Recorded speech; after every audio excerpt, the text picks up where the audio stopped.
अस्सलाम वालेकुम, कैसे हैं आप सब लोग। उम्मीद करती हूँ सब ठीक होंगे। वीडियो पसंद आएगी तो वीडियो को लाइक कर दीजिएगा, चैनल पे न्यू है तो चैनल को सब्सक्राइब कर दीजिएगा। अब इस ड्रेस की बारी है। इसकी कटिंग में थोड़ा सा मैंने वक्त झेला है, सोचा आप लोगों से भी शेयर कर दूँ। अगर आप लोगों के पास ऐसा कपड़ा आता है तो हम उसे कैसे कट करेंगे। सबसे पहले देखें ना जनाब कि इसमें थोड़ा सा टेक्सचर्ड फैब्रिक है। फिर इसके ऊपर जो एम्ब्रॉयडरी है मैंने उल्टा करके ते फोल्ड करता सी, क्योंकि पहले मेरा इरादा था मैं सामने वीडियो में आ जाऊँ। फिर मैंने कहा छड़ परा नीला, सो मज़ीद बातें सुनने को मिलेंगी, पहले कौन सा ज़िंदगी में।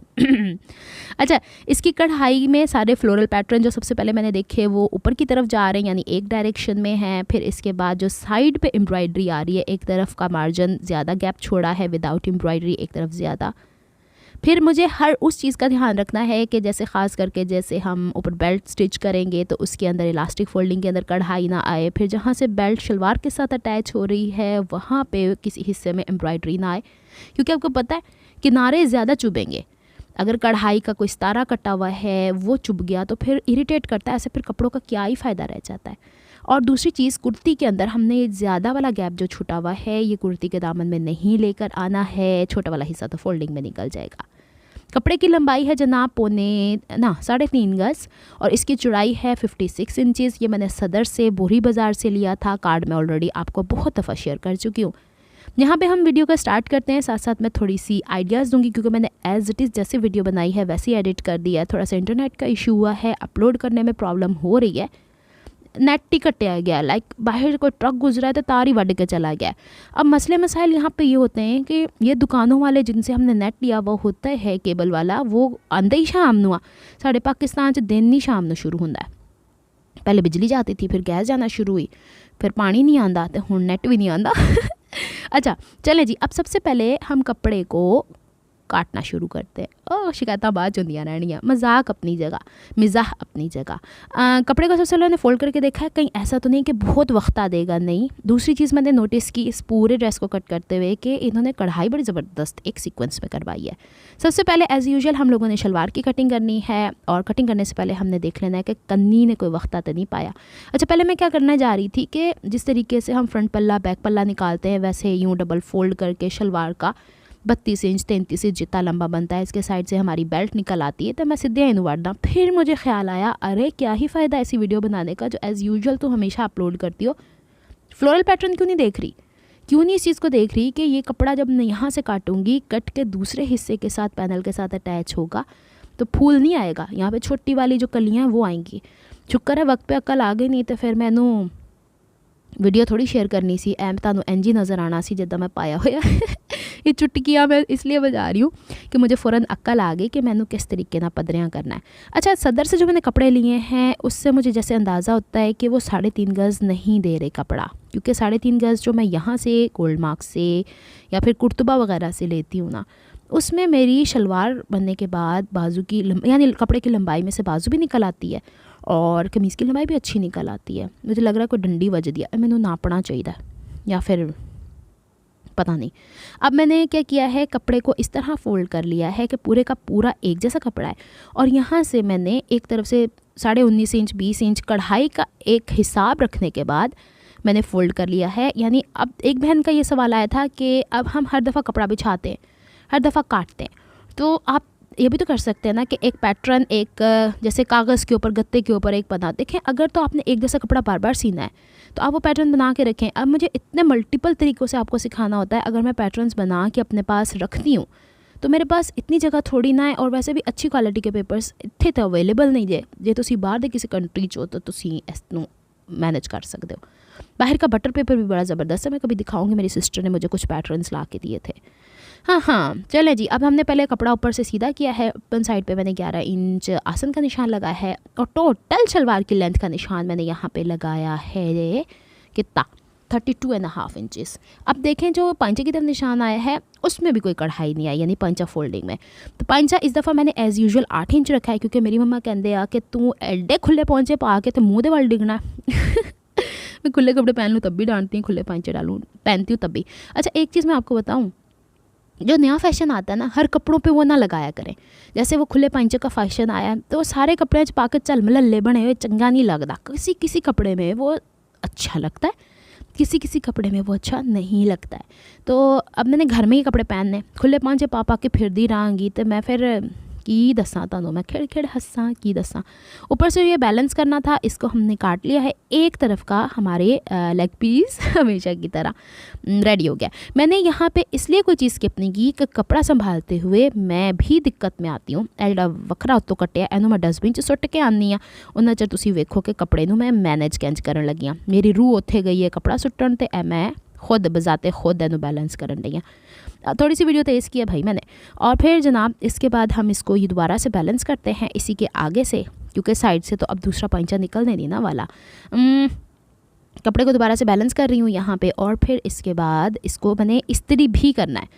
अब देखें ज़रा कि मैं इसको बैलेंस करते हुए किस तरीके से फूलों की सेंटर का भी ख्याल रख रही हूँ, कन्नी को भी बैलेंस करी, क्योंकि मैंने यहाँ पे कन्नी इसलिए नहीं काटी है कि शलवार की आसन में आ जानी है, उन्हें कोई इतना वक्ता नहीं था देना। कपड़े को इस्त्री करना इस पॉइंट पे मैं ज़रूरी समझती हूँ। इस पे अच्छी हम लोगों की इस्त्री हो जाती है ना, तो कटिंग भी ज़बरदस्त हो जाती है। अब जो पीस हम लोगों ने पहले कट कर लिया है, समझे ये आपका वही पीस है जो आप लोगों ने ड्राफ्ट किया हुआ पेपर के ऊपर, और फिर आप इसके ऊपर रख सकती हैं। अब ज़रा गौर कीजिएगा, मैं इसको बहुत ही गंभीर तरीके से बैलेंस करने की कोशिश कर रही हूँ। और जब बैलेंस करती हूँ तो ऊपर वाले फूल के ऊपर थोड़ा सा एक्स्ट्रा कपड़ा है जो ऑलरेडी मैंने पीस कट कर लिया है, तो यहाँ पे बड़ा छोटा हो रहा है। ये काम नहीं करने। अब इसको एक फूल पूरा नीचे ले गई हूँ, इतना कपड़ा मुझे कॉम्प्रोमाइज़ करना है। तो आइंदा से ऐसे कपड़े लेते हुए थोड़ा सा एहतियात कीजिएगा कि आप लोगों ने कपड़े थोड़े ज़्यादा लेने हैं।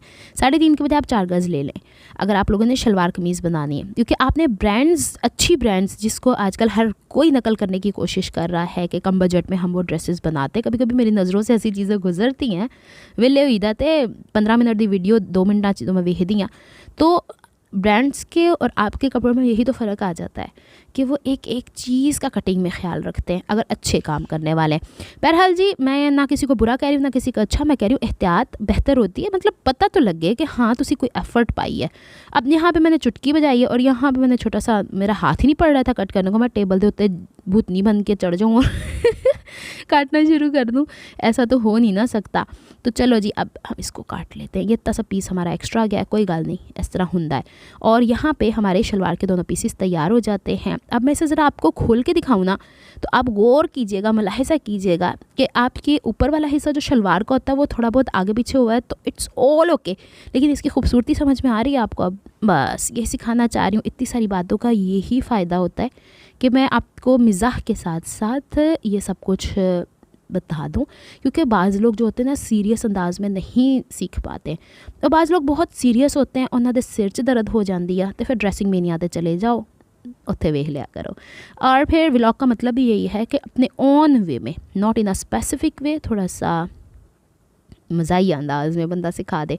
अच्छा, ये शलवार के जो पंचे हमने कट किए हैं ना दोनों, इसके साइड से जो कपड़ा बचा है उसको हम लोगों ने बेल्ट के लिए इस्तेमाल करना है। और पिछली दफ़ा मैंने आपको बताया था, पिछले ड्रेस में ये बाजुओं के लिए निकल आया था, लेकिन इस कपड़े की चौड़ाई उसकी निस्बत 4 इंच कम है तो नहीं निकला। 4 इंच बाजू में बहुत वैल्यू रखता है। अच्छा, 24 इंच यानी 24 48 इंच लंबी एक शिकारी पट्टी काट लीजिए। और यहाँ पे मैंने इसकी हाइट इस हिसाब से 8.5 इंच रखनी है कि मैं कोशिश कर रही हूँ कि जहाँ पे बेल्ट ने शलवार के पंचों से अटैच होना है वहाँ पे कढ़ाई ना आए, क्योंकि बड़े गंदे किस्म के एक्सपीरियंसेस कर के आप लोगों के साथ मैं ये शेयर कर रही हूँ। देखें, इधर हमारी इलास्टिक आ जाएगी और यहाँ पे भी कोई एम्ब्रॉयडरी का चक्कर नहीं होगा। यहाँ पे ये बॉटम के हिस्से से स्टिच हो जाएगी शलवार के, तो भी कोई इशू नहीं रहेगा। मैं आपको पैंचों भी दिखाती हूँ, ज़रा सब्र कर लें। और ये देखें, पैंचों पे भी हम जब बुकरम लगाएंगे तो नो इश्यूज़ एट ऑल। और यहाँ पर जब ऊपर से अटैच होगा तो इसमें मैं कढ़ाई का कोई ऑप्शन नहीं लिया है। ये तरीके हैं, छोटे छोटे से, एक आम सी चीज़ है, बस ख्याल रखना है। अब जो बचे हुए कपड़े उसमें से हमारे पास ये बचता है। अब मुझे ये देखना था कि इसमें कमीज़ अब थोड़ी छोटी बनेगी, क्योंकि कपड़ा वो थोड़ा सा ऊपर से एक्स्ट्रा ज़ाया गया है ना, इस वजह से। तो मैंने इसीलिए कहा कि थोड़ा कपड़ा हमें ज़्यादा लेना चाहिए। जो छोटा सा एक तिकोना सा बना हुआ है एक तरफ की शलवार का पीस काटते हुए इसनों पदरियाँ कर लीदा, तो फिर तुम दसनिया कि कितना बचा है। अच्छा, अगर तो आप कहेंगे तो मैं डायरेक्ट इसकी स्टिचिंग आपको दिखा दूँगी नेक्स्ट वीडियो के स्टार्ट में, लाइक सिला हुआ दिखा दूँगी। लेकिन अगर आप कहते हैं कि इसकी स्टिचिंग भी दिखाऊं और इसका नेकलाइन क्या बना रही हूँ, कौन से टोटके आजमा रही हूँ, तो वो वीडियो मुझे बता दीजिएगा, उस हिसाब से फिर मैं बना दूँगी। कमेंट कर दिया करें, कमेंट में कंजूसी माशाल्लाह से आपकी, मैं जहाँ भी होती हूँ ना एक दफ़ा चक्कर 2 दफ़ा चक्कर ज़रूर लगाती हूँ YT स्टूडियो के ऊपर। हमेशा हर एक के कमेंट का रिप्लाई देती हूँ, वो वाले कमेंट्स जो यूट्यूब मुझे शो करता है। जो नहीं मुझे शो करता, फ़िल्टर्स लगे हुए होते हैं उनके अपने, तो फिर उनका मैं क्या ही कहूँ। अच्छा, यहाँ पे देखें, अब चूँकि चौड़ाई में कढ़ाई आ गई है, तो आपने जहाँ पे कढ़ाई आई है, ये नहीं कि बस खींचते चले जाना है, तो वो कहीं का कहीं धागा निकल जाएगा। कमीज़ की लंबाई मैंने 37 इंच कट किया है और बाजू यहाँ से जोड़ लगेंगे।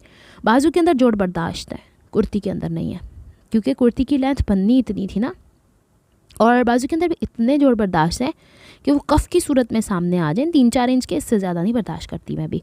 अच्छा, अब इसके बाद ये वाले कपड़े को मैं देख रही थी कि किस तरीके से मैनेज किया जाए, कि जिस तरह शलवार के पांचे मैंने कट किया है, उसमें बड़ा फुल सेंटर में मैनेज कर रही थी ना, मैं चाह रही हूँ कुर्ती के भी फ्रंट और बैक के पल्ले में सेंटर के अंदर यहाँ पे ये बड़ा वाला फूल आए। तो इसके एक तरफ तो एक चीज़ सबसे मेन जो मैंने शुरू में आपको बताई थी, कन्नी मैंने इसकी काटनी, शलवार में नहीं काटी थी क्योंकि उसमें तो ऑटोमेटिकली कट जानी थी। यहाँ पे मैंने एक तरफ का निकाल दिया। फिर इसके बाद मैं देख रही थी इसको फोल्ड करके कि जनाब इसके सेंटर में किसी तरीके से फूल आ जाए। अच्छा, अचानक से मेरे जहन में पता नहीं क्या हुआ, इस वक्त मैं साग भी बना रही थी, तो अचानक से मेरे जहन से निकल गया कि अरे इसमें दोनों पल्ले, शुक्र है मैंने यहाँ कट करके इसका सत्यानाश नहीं कर दिया, नहीं तो कलियों कली करके कुड़ी नहीं कुर्ती बननी सी। कढ़ाई वाले कपड़ों को मैं कलियां नहीं बनाती, फिर कलियां सीते हुए भी देखना पड़ता है कि इसकी सिलाई के अंदर कढ़ाई ना आए, क्योंकि जब वो पलटता है ना कपड़ा कढ़ाई के अंदर वाला, तो वो बहुत ज़्यादा अजीब व गरीब सा लगता है, फिनिशिंग नहीं आती उसके अंदर। तो मैंने यहाँ पे, मुझे शुक्र अल्हम्दुलिल्लाह अक्ल आ गई है, हलाल दे पैसे आदि चीज़ ही तद्दे बच गया जे। अच्छा, अब यहाँ पे मैंने फूलों का लिहाज रखा है, क्योंकि देखें चौड़ाई में फ्रंट और बैक के पल्लों में फूलों की हाइट एक जैसी है, वो कोई मसला नहीं करेगा। लेकिन इसको मैंने यूँ करके जब इसका नापा तो 24 इंच 25 इंच बन रहा था। अभी भी देखिएगा आगे चल के थोड़ा बहुत डामाडोल होगा, लेकिन होगा तो फिर क्या ही किया जाए। हमने इसको साइड से, जो जिस तरफ हमारे पास कपड़े का ज़्यादा मार्जिन था ना, जिस पे कढ़ाई नहीं थी, वहाँ से एक पट्टी की सूरत में कपड़ा निकाल लिया। फिर इस पीस को मैंने 2 पीसेस में डिवाइड किया है, क्योंकि हमेशा कोशिश ये करनी है कि फ्रंट और बैक का पल्ला हमारा सेपरेट हो। कभी भी यूँ फोल्डिंग पे फोल्डिंग 2 टाइम्स मत कर लीजिएगा, नहीं तो अक्सर अक्सर अक्सर जो बिगनर्स होते हैं यही कर लेते हैं, थोड़ी सी मेहनत से बचना चाहते हैं कि जल्दी काम हो जाए। अच्छा, एक चीज़ तो मैं बता दूं, जो भी काम करना है ना, अगर आपने उसको उसी वक्त दिल से और टाइम दे के करना है, तभी वो चंगा होगा। भावें तुसी खाना पका लो, तो भावें तुसी किसी को खाना पेश कर दो, तो भावें सूट सी लो। ये देखें, दोनों पीस मैंने अलग-अलग फोल्ड किए ना, जब सेंटर से फूलों का ध्यान रखा तो साइडों से कपड़ा बड़ा छोटा हुआ है, होना भी था, क्योंकि मैंने रफली मेजर किया था। अब मैंने ऊपर की तरफ से देखें तो भी टेढ़ा मेढ़ा है, दामन की तरफ से देखें तो भी टेढ़ा मेढ़ा है।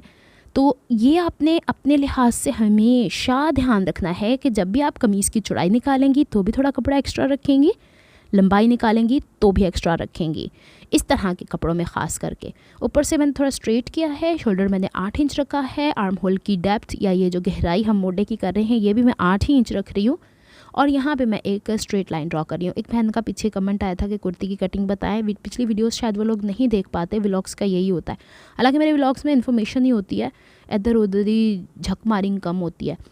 10 इंच मैंने यहाँ पे रखी है जनाब चेस्ट फिटिंग, और शोल्डर से लेके कमर तक का नाप 15 इंच, और शोल्डर से ही लेके चौक ओपनिंग का नाप 22 इंच। कमर की फिटिंग रखी है 9.5 इंच, और पहले मैंने हिप की फोल्डिंग रखी थी। यहाँ पे हिप की फोल्डिंग के जो एक्स्ट्रा मार्जिन रखना है, इसी में से फोल्ड करना है, या फिर हिप की फिटिंग बोल लो, वो 10 इंच रखी थी, लेकिन मैंने इसे बढ़ाया है क्योंकि दामन में इतना फोल्डिंग का मार्जिन नहीं निकलेगा, कमीज़ बहुत छोटी हो जाएगी, तो मैंने 10.5 कर लिया। अब चेस्ट वाले मार्क को कमर वाले नाप से और कमर वाले नाप को हिप वाले नाप से मिला देना है। इस तरीके से हम इसे मार्क करेंगे, और देखें हल्का सा यहाँ गुलाई कर लिया करें। और फिर जनाब जो हम लोगों ने चौक फोल्डिंग का कपड़ा रखा था ना, यहाँ वैसे मैंने 12 इंच देखा बाहर तक का नाप, तो वही मैंने दामन पे भी मार्क कर लिया है 12 इंच का, और यहाँ से स्ट्रेट कर देना है। इसको हम ए-लाइन भी स्टिच कर सकते थे, लेकिन पता नहीं क्यों मुझे अच्छा लगता है थोड़ी थोड़ी ना लूज़ टाइप की कुर्ती पहनना। चेस्ट के बाहर 1.5 इंच का मार्जिन एक्स्ट्रा लिया है, कमर के बाहर 1.5 इंच का मार्जिन एक्स्ट्रा लिया है। इन दोनों को आपस में ऐसे मिला देंगे, और इसको हिप वाले निशान से जो ऑलरेडी बना हुआ है फोल्डिंग पे वो बना देंगे। अब बारी आती है दामन को इस तरह स्ट्रेट करने की। फ़िलहाल मैंने रफली कर दिया था, लेकिन बाद में बताती हूँ इसका मैंने क्या कारनामे किए हैं। और फिर इसके बाद जनाब मैंने चूँकि कमीज़ थोड़ी छोटी है इसलिए थोड़ी खुली सी है, अगर थोड़ी लंबी होती थोड़ी फिटिंग में कर लेती, ये भी एक आइडिया ही है। गले की चौड़ाई मैंने 3 इंच रखी है, शोल्डर स्लोप मैंने आधा इंच करके तिरछान में मार्क कर दिया है। मैंने थोड़ा सा कुर्ता नीचे खींचा है ताकि आपको इसकी ड्राफ्टिंग समझ में आ जाए। अब जो ये 8 इंच गहराई थी इसका सेंटर किया 4 इंच, यहाँ से आधा इंच अंदर लिया है और अंदर ही लेके इसको शोल्डर स्लोप जो ऊपर तिरछान है उससे मिलाना है। यहाँ बैक वाली तरफ से 1 इंच लेती होती हूँ और यहाँ पे ऐसे मार्क कर देती हूँ फ्रंट एंड बैक के आर्म होल की। इसके बाद मैं यहीं पे काट के भी दिखा रही हूँ, बाद में मैंने कह सकती हैं लैजी वो खांदे कुछ तो कर दे कुछ, वैसे ऐसा होता नहीं है, लेकिन दिमाग में ये बात आती है अच्छा मेरा मोटा सामने आ गया, कोई मोटा ही कट्टन नहीं है, हाथ ही नहीं पड़ रहा था, यहाँ से काट लेती ना पहले ही अक्लमंद। अच्छा ऊपर से शोल्डर स्लोप को काटू काटू कर लेते हैं, एक्स्ट्रा मार्जिन निकल गया, मतलब कपड़े काटना इज़ एन आर्ट।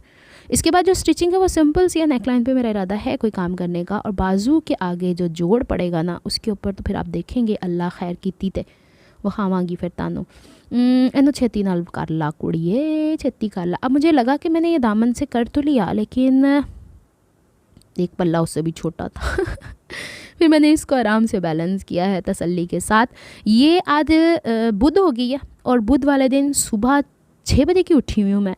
साग की रेसिपी कंप्लीट करके उसकी वीडियो मैंने वॉइस ओवर किया है, ये वाले कुर्ते की और शलवार की कटिंग की है। 1 बजे मेरी क्लास है और मुझे 11:30 बजे निकलना है और तकरीबन 11:20 हो गए और मैं ये वॉइस ओवर कर रही हूँ। नेट हैगा नहीं, मैनू नहीं पता है वॉइस कैंज आपस एच, क्योंकि मैं जो वॉइस ओवर करती हूँ वो एक फ़ोन पे होती है और जो वीडियो बनाती हूँ वो दूसरे फ़ोन पे होती है, फिर मर्ज करना होता है मुझे दूसरे फ़ोन पे जो मैंने साथ लेके जाना ज़्यादा इसलिए नहीं इस्तेमाल कर पाऊँगी, क्योंकि जहाँ मैं क्लास लेने जा रही हूँ वहाँ रिकॉर्डिंग्स चलती हैं, वहाँ पे हमें पिक्चर्स लेनी पड़ती हैं ना जो काम हम सीख रहे हैं।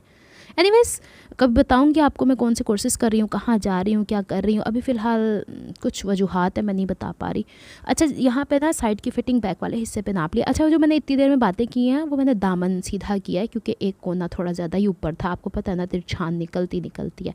बैक की तरफ अस ये मार्क कर लिया जे और फिर एनो पदरियाँ कर लेने और यहाँ तक ऐसे कोना इसका ज़रूर फिटिंग का निकाला करें, एकदम से बिल्कुल डीप कोना नहीं स्टिच होता। फ्रंट की मैंने आर्म होल की कटिंग भी शायद कर ली है। देखो कचरा तो ए जाता जे, इस वक्त पता है बैठे बैठे मेरी टांगें भी सो गई हैं और मैं बिल्कुल रेडी बैठी हुई हूँ निकलने के लिए, वॉइस ओवर करके निकलने वाली हूँ। और फिर जनाब ये बाजू के कपड़े में जो कुचड़ मुचड़ हुई हुई है इसको हम देखते हैं कि कहाँ तक इसकी स्पेस निकलती है। तो पहले तो मेरा इरादा था यहाँ से कुछ देखती हूँ, लेकिन बात पता है कि ऐसे कपड़ों में फ्लोरल पैटर्न के ऊपर बड़ा कोई तवज्जो देनी पड़ती है। यहाँ पे पहले तो मैंने सोचा कि दोनों बाजुओं को निकाल देती हूँ, फिर मुझे ख्याल आया कि जिस तरह मैंने शलवार के अंदर फूलों का ख्याल रखा है कि बिल्कुल सेंटर क्रीज में एक बड़ा फूल आए, फिर दूसरे नंबर पे अल्लाह भला करे आपका मैंने कुर्ती के फ्रंट और बैक में, तो मैं क्यों ना बाजू के ऊपर भी यही काम कर दूँ। At a time multiple tasking बहुत बुरी होती है लेकिन कभी कभी बड़ा मज़ा देती है। चलो जिसको मैं दोबारा से खोल लिया। अब हम क्या करेंगे कि इसको इस तरीके से फोल्ड करके पहले एक बाजू का कपड़ा निकालेंगे, फिर हम दूसरे बाजू का कपड़ा निकालेंगे। ये वीडियो ना ख़त्म होनी है तो ना मैं छेती इथों निकल पाना। 3 मिनट रह गए। बाजू का मुझे वीडियोस में ऐसा लगता है कि बहुत ही ज़्यादा बोलने का मतलब काम है मेरा। जॉब के अंदर भी बहुत ज़्यादा बोलने का काम है, जितने मैं पढ़ती हूँ उत्थे भी मैं बहुत ही बोल दी बोल इन द सेंस मैं क्वेरीज बहुत करती हूँ, सवाल बहुत पूछती हूँ टीचर्स से, क्योंकि मैं जब काम करती हूँ उसके अंदर देखें जब तक आप काम नहीं करेंगे आपको क्या पता चलेगा कि भाई इसको इम्प्लीमेंट कैसे करना है। जब आप इम्प्लीमेंट करते हैं ना तब आपको पता लगता है कि ये कर तो रही हूँ, सर ने या टीचर ने तो ऐसे किया था, इसमें दुश्वारी कहाँ से निकल के आ रही है। फिर मुझे जो दुश्वारी आती है उसका रेफरेंस फिर मैं टीचर्स को बताती हूँ, फिर टीचर्स मुझे बताते हैं, कहते हैं ये प्रैक्टिस करके आती है तभी इसको पता है। दूसरे मेरा मुँह देख रहे होते हैं कि कैसे ना दे सवाल करन डई है। तो बाज़ यही होता है कि जो बहनें कभी इतने डिटेल से कमेंट पूछती हैं मुझे इतनी खुशी होती है कोई तो मेरे ते गया, वो काम करती हैं ना तो फिर मुझसे पूछती हैं हमने ऐसा किया, हमसे यूँ हुआ, ऐसा हुआ तो वैसा हुआ। फिर उनको कभी मैं इंस्टाग्राम पे रिप्लाई दे देती हूँ, कभी उनके कमेंट पे भी रिप्लाई दे देती हूँ। तो खुदारा जब आप काम करें कुछ गड़बड़ होती है जिससे भी आप सीख रही हैं, नॉट ओनली मी, आप उनसे सवाल पूछा करें, बेशक भोंगे सवाल पूछो। इतनी दौरान मैं बाजू दूजी कट लीजिए इतों। अब इसको मैं अलग-अलग चौड़ाई के रुख पे फ़ोल्ड करती हूँ और फ़ोल्ड करने के बाद इसकी मैं अब क्रीज़ बना लूँगी और फिर हाय रब्बा इन्हू इस्त्री करना बाकी सी हाल है तेरा नीला। हाँ इस्त्री के बगैर इसने फ़ोल्ड कैसे होना है। अच्छा इसको उल्टी साइड से मैंने इस्त्री किया है। बहुत आसान नहीं होते ये वाले कपड़े बनाना। इससे बेहतर तो बंदा वो सिंपल वाले प्रिंट ले ले और जब भी लो ना जाके तो वही वाले प्रिंट लो जेडे गुचू मुचू होंदे आ जिन्हों इधर उधर फोल्ड करके जिसमें उल्टाना पलटाना भी नहीं पड़ता। इसको मैंने आराम से एक फ़ोल्ड कर लिया, फिर दूसरी बाजू को भी फ़ोल्ड कर लेंगे और फिर इसको आराम से एक दूसरे पे रख के और आर्म होल की कटिंग कर लेंगे। मुझे ऐसे लग रहा है जैसे वक्त इतना स्लो हो गया। मेरी इस्त्री में से देखें कैसे स्टीम निकल रही है। अच्छा अक्सर बहनें इस्त्री के बारे में भी पूछती हैं, तो ये सिल्वर स्टार स्टीम आयरन है बहनों, और माशाल्लाह इसको 4 साल हो गए मेरे चैनल बने हुए, 5 साल हो गए हैं ना ड्रेसिंग मेनिया, तो इसको 4 साल हो गए मेरे पास। इस दौरान इसके एक लॉब ख़राब हुआ था जो कि इसके पानी को कंट्रोल करता था। 2 दफ़ा इसके बटन जो ऑन ऑफ़ के बैक साइड पे इसके ये गोल वाला जो डायल है ये नहीं, दूसरे ख़राब हुए हैं, तो उसको मैंने बस रिप्लेस करवाया। इसके ये वाले पुर्जे मिल जाते हैं। और फिर इसके बाद मैंने बाजू की शेप यहाँ पे कटिंग कर देनी है। और अच्छा अक्सर बहनों वो पाइप को देख के समझती हैं गैस आंदी ही नहीं, तो मैं इस्त्री लानी सी उहदे उत्ते। तो ये इलेक्ट्रिक है, बिजली से चलने वाली है और थोड़ा सा पावर ज़्यादा लेती है, तो जिसकी वजह तो मेरे बिल भी ज़्यादा आंदे। अक्सर मैंने कहती थी पहले लाती ना नज़र तुसी साढ़े बिल्लां नूं भी। बहरहाल चलें, बिल तो हर एक के ही बुरा ही हाल है। अब जो भी चल रहा है हर चीज़ की कंप्लेन करना भी अच्छा नहीं लगता, लेकिन हर एक के साथ एक जैसा ही सलूक हो रहा है। और यहाँ से हम इसको करते हैं काटू और फिर इसको करते हैं बैलेंस। बाजू के आगे जोड़ पड़ेगा बहनों, कैसे पड़ेगा वो मैं दिखा दूंगी, ये आप पे डिपेंड करता है। अगर आप इसकी सिलाई की वीडियो देखना चाहती हैं तो मैं बता दूंगी। अगर आप इसका कंप्लीट लुक लास्ट में देखना चाहती हैं, इस वीडियो में नहीं दूसरी वीडियो में, मैं क्लास लेने भी ना जावा। अब इसके फ्रंट की कटिंग करने के लिए मैंने इस तरह से उसे उठाया है, 2 पीसेस को खोल लिया है और यहाँ से इसकी फ्रंट की कटिंग कर देते हैं। आज के लिए इतना ही, मिलती हूँ मैं नेक्स्ट व्लॉग में। अपना बहुत ख्याल रखिएगा, मुझे दुआ में याद रखिएगा। अम्मी की आवाज़ भी आज आपने सुन ली। अम्मी की पसंदीदा साग की नहीं इस वीडियो में नहीं देखी, वो आपने साग वाली में देखी, सॉरी। और अम्मी की तरफ से आप लोगों के लिए बहुत सारी दुआएं। मैं उनको अम्मू भी कहती होती हूँ, कभी अम्मी भी कहती होती हूँ। यहाँ पे मुझे बाजू के आगे लगाने के लिए थोड़ा सादा कपड़ा चाहिए। अब उस सादे कपड़े के साथ फ्लोरल पैटर्न को लेके जाना है, क्या मुझे करना है क्या नहीं। मैं देख रही थी 4 इंच का ही कपड़ा चाहिए, लेकिन इस तरह जैसे कि वो फोल्ड हो फिर ही वो काम हो सकता है, नहीं तो फिर नहीं हो सकता। 2 बाजुओं के बराबर है यहाँ पे कपड़ा, तो हम कोई जुगाड़ लगा लेंगे। बाजू की लेंथ 3-4 इंच ही कम है, उसको हम कहीं ना कहीं मैनेज करते हैं, देखते हैं फिर क्या बनता है आगे। मुझे अब रियलाइज़ हो रहा है वीडियो को मुझे थोड़ा सा और फास्ट कर देना चाहिए था। अच्छा अभी मैं आपको दिखाती हूँ जनाब कि मेरे टेबल की हालत फिर मैं आपको स्विंग मशीन की भी हालत आपने देख लिया है। बस मिलती हूँ नेक्स्ट व्लॉग में। रब रखा फ़ी अमान अल्लाह, रब की अमान, अल्लाह हाफिज़।